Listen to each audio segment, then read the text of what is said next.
देखिए प्रश्न है कि संविधान क्या है, संविधान से क्या तात्पर्य है, ये संविधान किसे कहते हैं, ये संविधान से आप क्या समझते हैं। कुछ भी रहेगा तो आंसर क्या होता है। तो के प्रश्न है इसका कि संविधान क्या है, संविधान क्या है, बस इतना सा क्वेश्चन समझिए, सारा क्वेश्चन बन जाएगा। तो संविधान लिखित एवं अलिखित नियम और कानूनों का एक संग्रह है जिनके अनुसार किसी भी राज्य में शासन का गठन और उसका संचालन होता है।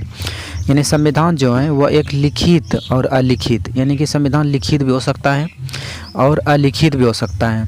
अब लिखित संविधान के अंतर्गत में देखिए तो अपना भारत का संविधान विश्व का सबसे बड़ा संविधान है।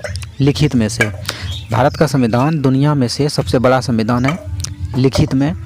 और अलिखित का उदाहरण अगर जो देखें तो ब्रिटेन का संविधान जो है, इंग्लैंड का संविधान, ब्रिटेन का संविधान जो है ये मतलब अलिखित संविधान है। कैसा लिखित है, अलिखित संविधान है।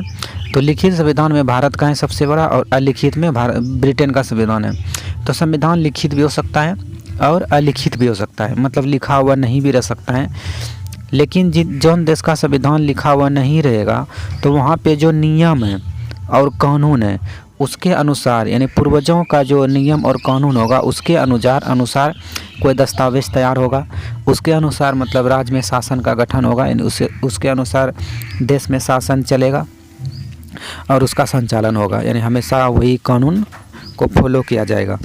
तो उसे ही क्या कहा जाता है, संविधान कहा जाता है। सिंपल से अपने लैंग्वेज में इसको समझते हैं अब आसान लैंग्वेज में कि संविधान क्या है।